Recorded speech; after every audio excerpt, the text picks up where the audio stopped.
સંતોષ નથી પ્રવક્તામાં।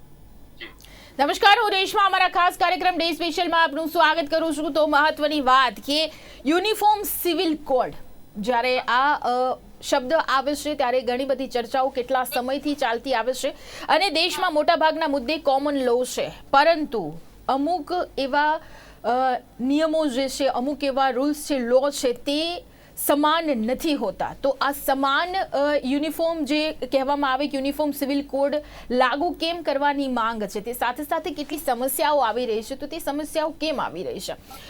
ઉત્તરાખંડમાં uniform civil કોડને લઈને ધામી સરકારનો મોટો નિર્ણય, તેમણે કમિટી બનાવી છે, ત્યારે કેન્દ્ર સરકાર પણ સમાન નાગરિક સંહિતા લાગુ કરવા ઉપર ભાર મૂકી રહી છે। ત્યારે મહત્વની વાત એ છે કે વારંવાર આ મુદ્દો ચર્ચાય તો છે, પણ જે પ્રકારે ક્યાંક આવીને અટકે છે, કઈ સમસ્યાઓ છે, તેના વિશે આજે આપણે વાત કરીશું।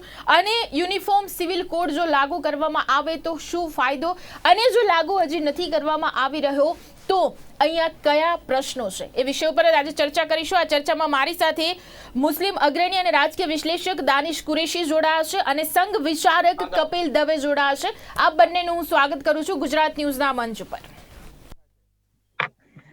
સૌપ્રથમ વાત દાનિશજી, આપને પૂછવા માંગીશું કે જે પ્રકારે યુનિફોર્મ સિવિલ કોડ લાગુ કરવાની વાત છે, કેટલા સમયથી આ મુદ્દો છે, કેટલા સમયથી આ પ્રશ્નો છે? આજે જે પ્રમાણે આપણે જોઈએ, આજે આ વિષય પર ચર્ચા એટલા માટે થઈ રહી છે કે ઉત્તરાખંડમાં યુનિફોર્મ સિવિલ કોડને લઈને ધામી સરકારે નિર્ણય કર્યો છે કે હવે એક અલગ સમિતિ બનાવવામાં આવશે। સરકાર દ્વારા પણ સતત આ મુદ્દા ઉપર વિચાર કરવામાં આવી રહ્યું છે, વિશ્લેષણ કરવામાં આવી રહ્યું છે, ક્યાં અટકવામાં આવી રહ્યું છે અને યુનિફોર્મ સિવિલ કોડ લાગુ કરવામાં કઈ કઈ સમસ્યાઓ? જો રેશમા, હું એક વાત ક્લિયર કહી દઉં કે આપણું કોન્સ્ટિટ્યુશન આર્ટિકલ 14 બિલકુલ સ્પષ્ટ કહે છે કે રાઇટ ટુ ઇક્વાલિટી જે છે બિફોર ધ લો, એ તો બિલકુલ સ્પેસિફાઈડ છે એની અંદર। એટલે એની અંદર તો અત્યારે જે યુસીસી ની જે પેનિકેબલ વાતો છે એ વાતમાં કોઈ દમ નથી। ખરેખર તો મને ક્યાંક ને ક્યાંક એવું લાગે છે કે યુસીસી ના નામે જે માઇનોરિટી પાસે જે રાઇટ છે, ઓબીસી પાસે જે રાઇટ છે, એસસી એસટી પાસે જે રાઇટ છે, they are not those who are not originally Hindu, એ લોકોને ક્યાંક ને ક્યાંક જેમ જે તે સમય 1947 પછી 1950માં સેન્સસ પ્રમાણે એ લોકોને બાય શેડ્યુલ્ડ કરવામાં આવ્યા, હિન્દુ બનાવવામાં આવ્યા, સેન્સસ પ્રમાણે હિન્દુ બનાવવામાં આવ્યા, એ રીતનું ક્યાંક ને ક્યાંક યુનિફોર્માઇઝેશન મને દેખાય છે।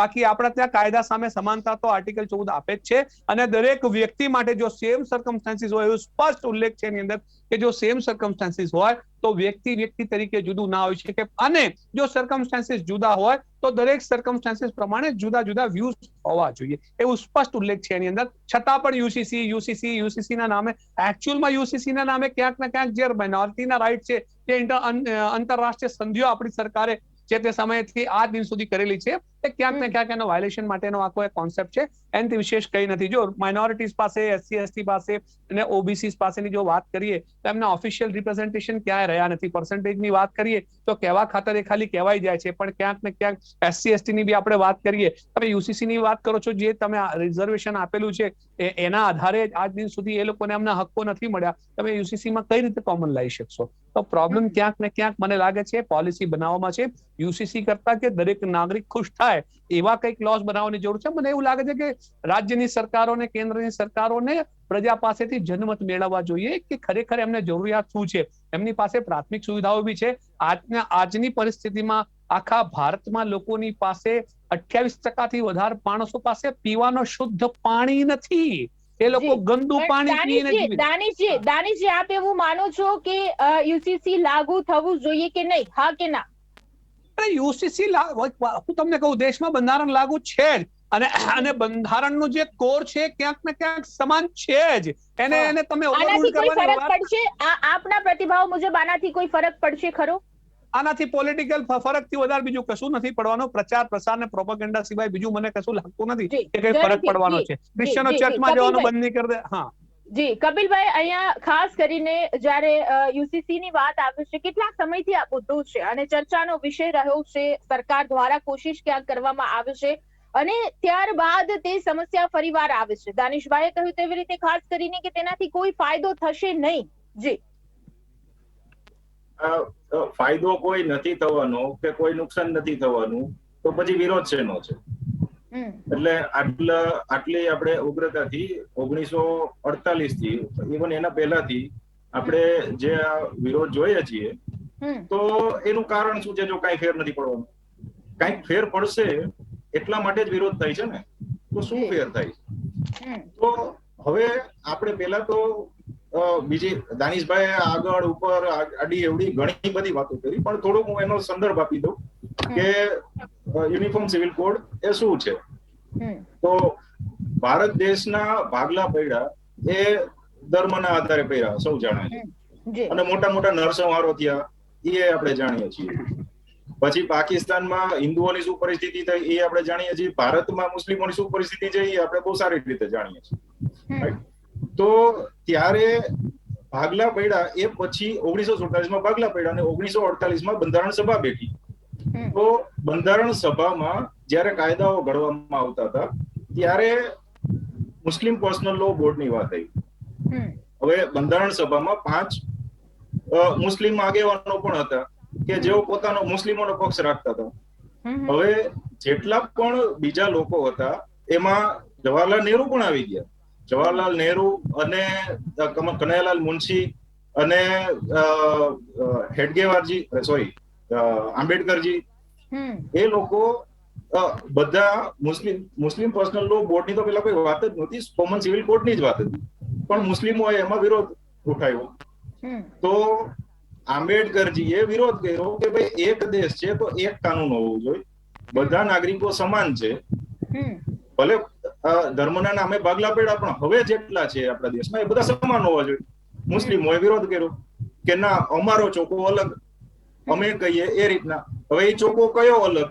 એ કયો ચોકોની વાત કરતા હતા કે જે ઔરંગઝેબના સમયથી જે શરિયા કાનૂન ચાલુ છે એ કાનૂનને ચાલુ રાખવા માટેનો એમણે અલગ ચોકો કર્યો કે અમારા ઔરંગઝેબના કાનૂન છે એ ચાલુ રહેશે. એની સામે કંઈ થઈ નહીં શક્યું. નહેરુજીએ પછી હથિયાર હેઠળ મૂકી દીધા પોતાના, અને કનૈયાલાલ મુનશી અને આંબેડકરજીનો સખત વિરોધ હતો. પછી એમણે એમ કીધું કે જો પછી મુસ્લિમ પર્સનલ લો બોર્ડ આપો છો તમે તો પછી હું હિન્દુ પર્સનલ લો બોર્ડ પણ લાવીશ. પણ એની ઉપર કોઈ સહમતિ થઈ નહીં. નહેરુજી પણ છેલ્લે એમાં સહમત ના થયા અને અંતે આંબેડકરજીને પોતાનો રાજીનામું આપવું પડ્યું, પોતાનું પદ છોડવું પડ્યું આ ઘટના પછી. તો સરવાળે એવું થયું કે એક મુસ્લિમ પર્સનલ લો બોર્ડ રહી ગયો અને બીજો બાકીના નાગરિકો કોણ? તો કે જે પારસીઓ નથી કે બીજા ધર્મીઓ નથી, એ બધા ખ્રિસ્તીઓ નથી, એ સિવાયના હિન્દુઓ. તો હિન્દુઓ માટે એક અલગ એમની પરંપરાથી જે નહોતો ચાલતો એ એક આધુનિક ધારો લાવવામાં આવ્યો અને બાકી મુસ્લિમ પર્સનલ લો બોર્ડ અલગ રહ્યું. હવે ખાલી મુસ્લિમ પર્સનલ લો બોર્ડ નથી, બીજું ક્રિશ્ચિયનોના પણ અલગ છે, પારસીઓના અલગ છે. એ તો કોઈને સમસ્યા નથી આમાં, ખાલી મુસ્લિમોની જ છે. આપણે દાનિશભાઈએ તો એસસી એસટી બધાની વાત કરી દીધી, કોઈનો વિરોધ નથી, ખાલી મુસ્લિમોનો વિરોધ છે. તો હવે એ વિરોધ શું કામ છે? હવે આ ફંડામેન્ટલિસ્ટ વિચારધારાને કારણે આ વિરોધ છે. તો વિચારધારા યુસીસી મૂળ મુદ્દે છે શું? યુસીસી માં આમ જુઓ તો ધર્મને લગતું કઈ નથી, ધર્મનો આમાં કોઈ વિષય નથી. આ વિષય ખાલી વુમન એમ્પાવરમેન્ટનો છે. સ્ત્રીઓના અધિકારો શું છે એના ઉપરનો જ આ આખો વિષય છે. તો એમાં ધર્મ ક્યાંથી આવ્યો? સ્ત્રીઓને પૈતૃક સંપત્તિ મળે કે ન મળે, મળે તો કેવી રીતે મળે, એના પ્રોપર્ટી ઉપરના અધિકારો શું છે, લગ્નના નિયમો શું છે, દત્તક લેવાના નિયમો શું છે, આ બધા જ સ્ત્રીઓને લગતા અધિકારો છે. મને એક પણ એવો વિષય બતાવો જે પુરુષોને લગતો હોય. તો પછી સ્ત્રીઓના અધિકારને ડામવાનું કામ મુસ્લિમ સમાજ શા માટે કરે છે? જી જરૂરથી કપિલભાઈ, અહીંયા જ આપણે રોકો. દાનિશભાઈ, સ્ત્રીઓના અધિકારોને ડામવાનું કામ મુસ્લિમ સમાજ કેમ કરે છે અને આ સ્ત્રીઓના અધિકારો માટે જ આ યુસીસી લાગુ કરવાની અહીંયા વાત કરવામાં આવી છે? રેશમા, હું તો એક વાત ક્લિયર કરી દઉં કે આ જે એલિગેશન છે આ ફેક છે ને આ એલિગેશનમાં કોઈ દમ નથી. આ પૃથ્વી પર સૌથી પહેલા મહિલાઓને અધિકાર આપવાનું કોઈ કામ કર્યું હતું એ મોહમ્મદ પૈગંબર સાહેબ હતા. અને આ દેશની અંદર આપણે જોયેલું છે કે જીવતી સ્ત્રીઓને સતીના નામે સળગાઈ દેવામાં આવતી હતી. રિફોર્મેશન ઓફ લો થયું છે ત્યારે મહિલાઓને સુરક્ષા મળેલી છે. અને આજની તારીખમાં બી આ વેસ્ટર્ન કન્ટ્રીઝનો આટલો બધો ઇન્ફ્લુએન્સીસ છે અહીંયા, એના કારણે વુમન રાઇટ્સ ની વાતો થાય છે. બાકી તમે શું સમજો છો? આજની સરકારોની અંદર મહિલા અત્યાચારો ઓછા થાય છે? દિવસે ને દિવસે દર 3 મિનિટે એક બાળકીનો, એક મહિલાનો બળાત્કાર થાય છે. આ પરિસ્થિતિનું નિર્માણ છે ને આપણે શું યુસીસી ની વાત કરી છે? આપણે મહિલાઓને એક સનાકુળ વાતાવરણ નથી આપી શકતા જ્યાં એ જીવી શકે છે. અને પ્રોબ્લેમની વાત એ છે, તો હું તમને એક વાત કહું, જેમ કપિલભાઈએ વાત કરી કે મહિલા સુરક્ષાની વાત છે, તો આપણે ત્યાં આઈપીસી સીઆરપીસી કોમન છે, એમાં મુસ્લિમ પર્સન લો એક્સક્લુડેડ નથી, કે સિક્સ લોઝ એક્સક્લુડેડ નથી, કે જૈન લોઝ એક્સક્લુડેડ નથી, કે બીજા કોઈ ક્રિશ્ચિયન લોઝ એક્સક્લુડેડ નથી. જ્યારે ક્રાઇમ રેશિયોની વાત આવે તો ક્રાઇમની દ્રષ્ટિએ કોઈ પણ મહિલા સાથે ક્રિમિનલ એક્ટ થયું હોય તો એનો જોવાનો દ્રષ્ટિકોણ આઈપીસી અને સીઆરપીસી છે. મને લાગે છે કે એ બાબતે કપિલભાઈ અને એ લોકોએ થોડુંક એની પર ફોકસ કરવું જોઈએ. એવું નથી કે કોઈક મુસ્લિમ કોઈક મહિલા ઉપર અત્યાચાર કરશે એટલે એને શરિયા પ્રમાણે સજા થવાની છે, ભારતના કાયદા પ્રમાણે સજા થવાની છે. બીજી એમણે મુખ્ય વાત કરી પાર્ટીશનની. તો હું તમને કહું કે આ દેશની અંદર બહુ મોટો પ્રોપેગેન્ડા છે કે ધર્મના આધારે રાષ્ટ્રનું વિભાજન થયું. જો ધર્મના આધારે જ વિભાજન થયું હોત તો મને લાગે છે કે પહેલા દિવસથી પાકિસ્તાન ઇસ્લામિક સ્ટેટ હોય. જ્યાં સુધી મારો નોલેજ છે ત્યાં સુધી પહેલા દિવસથી Pakistan was a secular state, ચાહે ભલે કહેવા માટે જ હોય. આજે આપણે તો અહીંયા બી પરિસ્થિતિ તો એવી જ છે, બંધારણ ખાલી નામનું રહી ગયું છે. બાકી એક પણ બ્યુરોક્રેસીની અંદર કે એક પણ પોલિટિશિયન એને જે બિન સાંપ્રદાયિકતાનો કોર છે એ મેન્ટેન કરતું નથી. હવે વાત રહી ગઈ પાર્ટીશનની. તો પાર્ટીશન કેમ થયું અને શું થયું એ તો આખી દુનિયાએ જોયેલું છે. પણ જ્યારે કોન્સ્ટિટ્યુઅન્ટ એસેમ્બલીની કપિલભાઈએ જે વાત કરી, કોન્સ્ટિટ્યુઅન્ટ એસેમ્બલીની અંદર તમામ રિલિજિયસના જે કોન્સેપ્ટ હતા એ મૂકવામાં આવ્યા હતા. એકલી જ્યારે એ વાત કરે છે મુસ્લિમો માટેની, એમાં ફેક્ટ નથી. અને બીજી વાત એમણે એસસી અને એસટી ની કરી. તો મેં પહેલા પણ કીધું અને અત્યારે પણ કહું છું કે એસસી અને એસટી ને શું થયું? તમે આર્ટિકલ 341 ની અંદર રિઝર્વેશન જે આપવામાં આવ્યું છે એમાં શું લખેલું છે, શું કહેવામાં આવ્યું કે તમે હિન્દુ છો તો જ તમને રિઝર્વેશન મળશે. તમે હિન્દુ નથી, તમે હિન્દુ સિવાય જેમની કર્મભૂમિ, જેમની પુણ્યભૂમિ ભારતની, પુણ્યભૂમિ ઇન ધ સેન્સ કે જે લોકોના ધાર્મિક સ્થાનો ભારતમાં નથી, જેમ કે હિન્દુ સમાજના તમામ ધાર્મિક સ્થાનો ભારતમાં છે, મુસ્લિમ સમાજના તમામ ધાર્મિક સ્થાનો ભારતમાં નથી, એ ગલ્ફમાં છે, મદીના છે, મક્કા છે. મુસ્લિમ સમાજના એ ધાર્મિક સ્થાનો. દાનિશભાઈ આપે મને કમ્પ્લીટ કરવા દો, મને કમ્પ્લીટ કરવા દો રેશમા, પછી તમે કહો. તો હવે સવાલ એ છે કે ધર્મના આધારે ડિસ્ક્રિમિનેશન કેમ કરવામાં આવ્યું? તમે યુસીસી ની વાત કરો છો ને, સરકારમાં રહીને તમે આર્ટિકલ 341 ની અંદર નોટિફિકેશન લગાય. હું એમ કહેતો હોઉં કે જો સરકાર તમામને સમાનતાની વાત કરતી હોય તો સૌથી પહેલા તો આર્ટિકલ 341 માંથી તમે નોટિફિકેશન કાઢો જે 1950 માં લાગુ કરવામાં આવે છે, ધર્મ આધારિત છે. પછી તમે યુસીસી ની વાત કરો તો કશું લાગશે. પણ મૂળ મુદ્દાની વાત શું છે કે આપણા દેશમાં છે ને રાજકીય કેન્દ્ર બિંદુ એવું છે કે મુસ્લિમોને ફોકસમાં રાખીને રાજકારણ કરવાનું, એટલે ગમે તેવા પ્રકારની ધુપ્પલ ચાલી જાય. અત્યારે બતાવવામાં એવું આવી રહ્યું છે કે મુસ્લિમો વિરોધ કરી રહ્યા છે યુસીસી. મેં પહેલા જ પણ કીધું કે આર્ટિકલ 14 તમામને right to equality before the law આપે છે. જ્યારે તમામને રાઇટ ટુ ઇક્વાલિટી હોય અને કપિલભાઈ એમ કહેતા હોય કે મહિલાઓના હકોની વાત છે, તો મેં બીજા સ્ટેટમેન્ટમાં એવું કીધું કે મહિલાઓના તમામ હકો આઈપીસી અને સીઆરપીસી માં કવર છે. પછી તમે મને કહો કે યુસીસી થી શું ઓવરરૂલ થવાનું છે, what will be the super security of the woman in the state? તો આપણે થોડુંક એ બી સમજી લઈએ એમના સંજ્ઞાન. કપિલભાઈ જવાબ આપશો? હાજી, હવે આને ધનીશભાઈ જે કહે છે ને એને ઇંગ્લિશમાં વોટ અબાઉટરી કહેવાય. વોટ અબાઉટરી એટલે શું કે મૂળ વિષયને આપણે ભટકાવવો હોય ને, આનું શું, પેલાનું શું, અહીંયા સ્ત્રીઓ વિરુદ્ધ ગુનાઓ થાય છે, અહીંયા આમ થાય છે, અહીંયા તેમ થાય છે.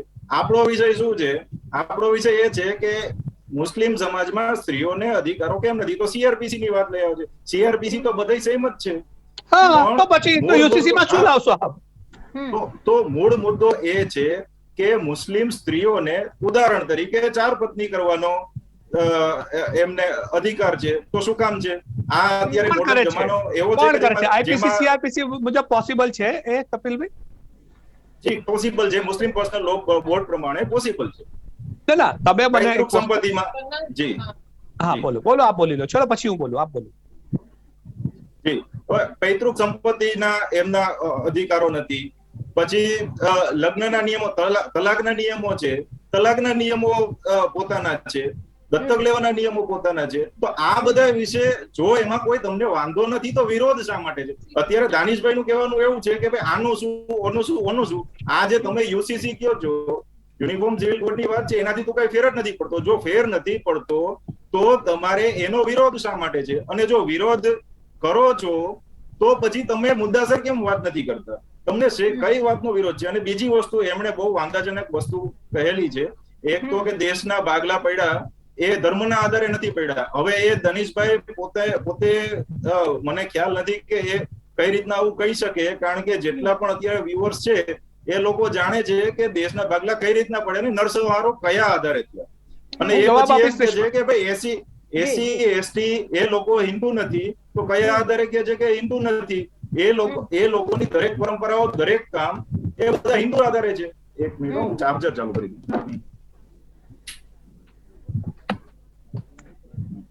ઓકે, તો એ લોકોનું દરેક વસ્તુ હિન્દુ પરંપરાઓને આધારે છે. એ લોકોની દરેક પરંપરાઓ, દરેક વિધિ વિધાન દરેક હિન્દુઓના આધારે છે. કઈ રીતના કહી શકે કે હિન્દુ નથી? અને તમે શું કામ ઉપરાણું લ્યો છો એ લોકોનો કોઈ વિરોધ છે યુનિફોર્મ સિવિલ કોડમાં? તો આ બધી વાત બધી વોટ અબાઉટરી છે. એમને સ્ત્રીઓને અધિકાર નથી આપવા, સ્ત્રીઓને આગળ નથી આવવું. હજી હું તમને એક બીજી વાત કહું કે જ્યારે યુનિફોર્મ સિવિલ કોડ ન લાવી શક્યા આંબેડકરજી કે ઇવન જવાહરલાલ નહેરુ જ્યારે લાવી ન શક્યા ત્યારે એમણે મજબૂરીથી આર્ટિકલ 44 માં એમને રાખ્યું. Article 44 A directive principal of state policy છે. તો એ મુજબ તમે એને લાગુ ફોર્સ થી ના કરી શકો, પણ એ લોકોની સહમતિથી તમે આર્ટિકલ 44 માં જે પ્રાવધાનો છે એ બધા તમે સાર્વજનિક સંમતિથી કરી શકો. તો ત્યારે એવું કહેવામાં આવ્યું કે આગળ જતા મુસ્લિમ સમાજ એટલો શિક્ષિત થશે, એટલો આધુનિક થશે કે એ લોકો પોતે જાતે આગળ આવશે અને કહેશે કે આ બધા મેડિવલ ટાઈમના, મધ્યયુગીન ઔરંગઝેબના જે કાયદાઓ છે એ બધા હવે અમારે નથી જોતા. અમે એક આધુનિક સમાજ છીએ, તો આધુનિક સમાજ પ્રમાણે અમે કાયદાઓ ઈચ્છીએ છીએ એવી અપેક્ષા હતી જવાહરલાલ નહેરુની. પણ એવું ક્યારેય ન થયું. ઉલટાનો આજે આપણે જોઈએ છીએ, ખૂબ દુર્ભાગ્યપૂર્ણ રીતે હું કહું છું કે આપણે જોઈએ છીએ કે મુસ્લિમ સમાજ આગળ જવાની બદલે પાછળ જાય છે.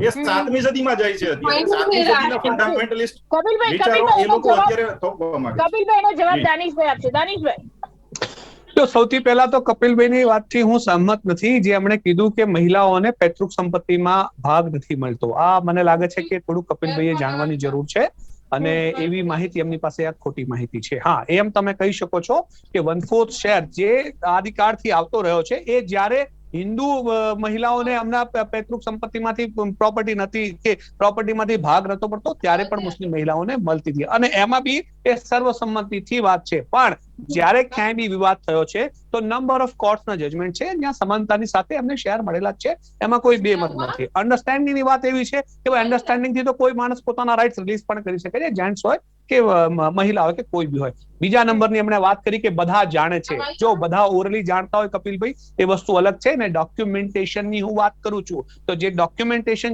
ઓફ પાકિસ્તાન છે એ સેક્યુલર છે અને એનું જે ડોક્યુમેન્ટ હતું, કોન્સ્ટિટ્યુશન જે હતું એ સેક્યુલર હતું. કદાચ એ બી આપણે જાણી લેવું જોઈએ. લોકો શું બોલે છે એનાથી મતલબ નથી, but what was the constitution at that moment એની હું વાત કરું છું. અને એનો ઠરાવ જે કપિલભાઈ મને બોલી લેવા દો, પછી આપ બોલજો. બીજા નંબરની હું વાત કરું છું કે જે એમણે વાત કરી કે SC ST ની જે એમણે વાત કરી છે, વાત એમના ઉપરાણા નથી. મારા નંબર ઓફ ફ્રેન્ડ છે, મોટા ઓર્ગેનાઇઝેશન છે જે લોકો ચલાવે છે, એ લોકોની પાસેથી મેં સાંભળેલું છે અને રેફરન્સ જોઈતું હશે તો હું રેશમાબેન આપને આપી દઈશ, કપિલભાઈને પણ આપી દઈશ. બીજા નંબરની વાત, આજે પણ બુદ્ધિઝમના કન્વર્ઝનનું જે રેશિયો છે એ તમે જોઈ લો છો. રોજ બરોજ લોકો SC માંથી કન્વર્ટ થઈને બુદ્ધિઝમમાં જાય છે. Vote was the core of that? તમે કહો, જો બધું જ કોમન હોય તો પછી જવાની જરૂર ક્યાં રહી? ત્રીજા નંબરની એમણે વાત કરી કે મુસ્લિમો જે છે એ 7મી સદીમાં જઈ રહ્યા છે. ખરેખર પ્રોબ્લેમ શું છે આપણે અહીંયા દેશનું કે પાર્ટીશન પછી આ દેશની અંદર રેડિકલાઇઝેશન ધીરે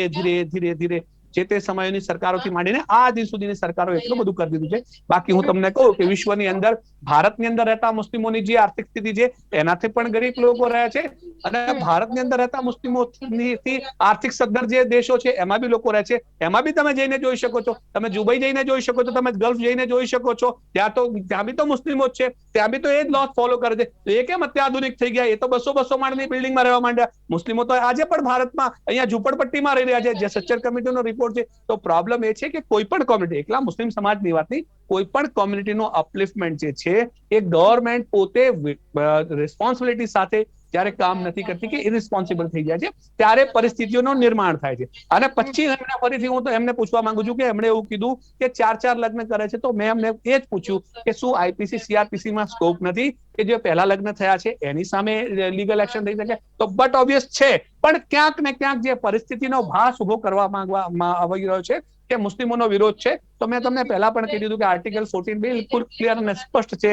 all are equal before law, nobody is superior before the law. તો જ્યારે ક્લિયર અને કટ આપણને એવો બંધારણ મળ્યું હોય તો પછી મને લાગે છે કે યુસીસી પોલિટિક્સ થી વધારે વિશેષ કશું જ નથી, અને વર્તમાન સરકારને અત્યારે રાજકારણ કરવા સિવાય કશામાં રસ નથી. મને એવું લાગે છે કે દેશના નાગરિકોની બીજી સમસ્યાઓ આના કરતા મોટી છે, અને એ સમસ્યાઓ પર રાજ્યની અને કેન્દ્રની સરકાર ફોકસ કરશે તો પરિસ્થિતિઓનું નિરાકરણ વધારે સારી રીતે કરી શકશે ઇન્સ્ટેડ ઓફ યુસીસી. છતાં એમને પોલિટિક્સ કરવું હોય તો એમને છૂટછાટ છે પોલિટિક્સ કરવાની, કોઈ રોકવાનું નથી. પણ કપિલભાઈ, જે પ્રમાણે દાનિશભાઈ કહી રહ્યા છે, સવિસ્તાર તેમણે અહીંયા વાત કરી, પણ તે સાથે સાથે જ સરકાર દ્વારા અન્ય ઘણા બધા એવા ફાયદાઓ દેખાઈ રહ્યા છે, અને જેમાં શાહબાનો કેસ નો જે એક આખો મામલો હતો જે આવ્યો, અને તે સાથે સાથે કોર્ટ દ્વારા પણ ઘણી વખત કહેવામાં આવ્યું છે કે ઘણી બધી મુશ્કેલીઓ અમુક એવા રૂલ્સમાં પડતી હોય છે, લોઝમાં પડતી હોય છે. તો અહીંયા જે પ્રમાણે યુનિફોર્મ સિવિલ કોડની તાતી જરૂરિયાત આપના મતે કેટલી છે?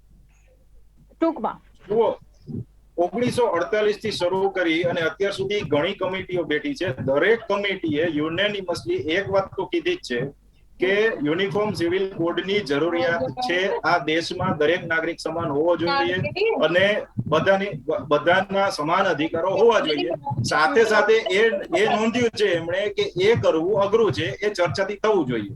2016 પણ એક કમિટી બેઠી હતી, કોન્સ્ટિટ્યુશન કમિટી બેઠી હતી, અને એમણે કીધું હતું કે આ વસ્તુ થવી જોઈએ, પણ કઈ રીતના થવી જોઈએ એનો હજી નક્કી ન કહી શકાય, એ લોકોના સહમતથી થવું જોઈએ. તો હવે રેશમા, મારો એક પ્રશ્ન છે કેવી રીતના, કપિલભાઈને મારો એક પ્રશ્ન છે. હાજી, હું બોલી લઉં.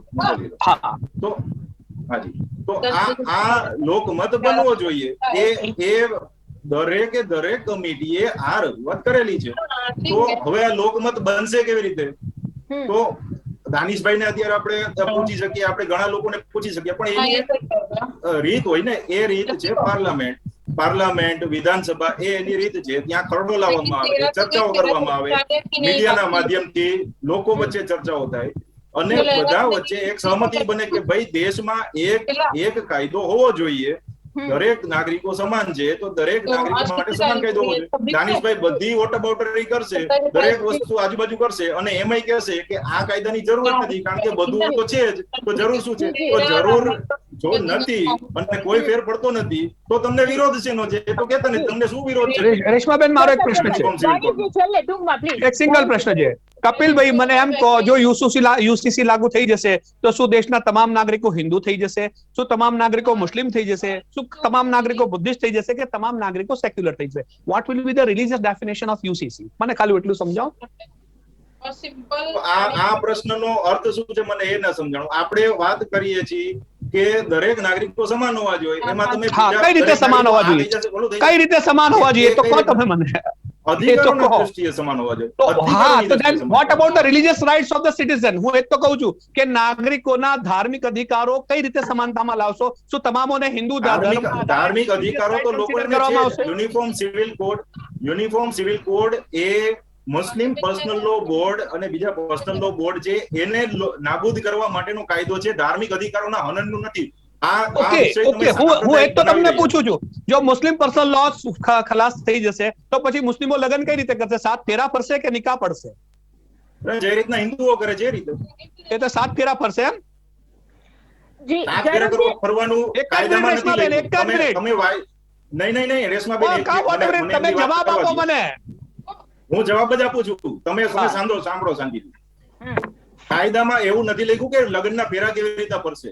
તમને કહું છું, જ્યારે તમે યુસીસી લાવશો કપિલભાઈ, જ્યારે તમે યુસીસી લાવશો, મુસ્લિમ પર્સનલ લો બોર્ડને તમે ડિસકન્ટિન્યુ કરી દેશો, ઓકે ડન, તો પછી મુસ્લિમો લગ્ન કઈ રીતે કરશે? અગ્નિને સાથ ફેરા ફરીને કરશે, સ્પેશિયલ મેરેજ એક્ટમાં જઈને કરશે? ગોવામાં લાગુ છે દાનિશભાઈ, આપને ખ્યાલ જ હશે કે દેશના એકમાત્ર રાજ્ય ગોવામાં યુનિફોર્મ સિવિલ કોડ લાગુ કરવામાં આવ્યું છે. હું તો કપિલભાઈને પૂછું છું, તમે સમજો ગોવામાં લાગુ છે. Goa is a super modern state, સમજો. એક મિનિટ, સમય સમાપ્ત થઈ રહ્યો છે. ખાસ કરીને જો દર્શક મિત્રો મહત્વની વાત કે યુનિફોર્મ સિવિલ કોડ ઉપર ઘણી બધી ચર્ચાઓ, ઘણા બધા વિશ્લેષણો થાય છે. તે પ્રમાણે આપને જણાવી, દેશના એકમાત્ર રાજ્ય ગોવામાં યુનિફોર્મ સિવિલ કોડ લાગુ છે. ગોવામાં લગ્ન રજીસ્ટર કરાવનાર મુસ્લિમ પુરુષ એક કરતા વધારે લગ્ન કરી શકતા નથી. એ જ રીતે તલાક પણ કાયદેસર નથી. હકીકતમાં જે કહી શકાય કે વારંવાર આ મુદ્દો જે ચર્ચાનો વિષય બનતો હોય છે, દેશમાં કેટલાક મામલા એવા થયા હોય છે અને થયા છે જે કારણોસર અહીંયા યુનિફોર્મ સિવિલ કોડ લાગુ કરવાની જરૂરત છે અને ધર્મથી ઉપર જઈને આની જરૂરિયાત છે તેવું પણ કહેવામાં આવ્યું છે. સમય જે પ્રમાણે કહી શકાય ઘણી વખત રાજકીય રીતે આને વેવ આપવામાં આવ્યો છે, રાજકીય રીતે પણ જોવામાં આવ્યો છે, પણ જો હકીકતમાં નાગરિકો માટે જ તેમના જીવનને સુધારવા માટે કે જે પરિસ્થિતિઓ બગડી હોય તેને સુધારવા માટેનો જો આ કાયદો લાગુ કરવામાં આવતો હશે અને આવનાર હોય તો જોવાનું રહ્યું કે તેના કેવા પરિણામ આવી રહ્યા છે અને સરકાર દ્વારા તેમાં કેવા પ્રકારના પગલા પણ ભરવામાં આવશે. તમામ પ્રકારની ચર્ચા મારી સાથે કપિલ દવે અને દાનિશ કુરેશી જોડાયા હતા. ખૂબ ખૂબ આભાર આપનો. Thank you very much. આદાબ.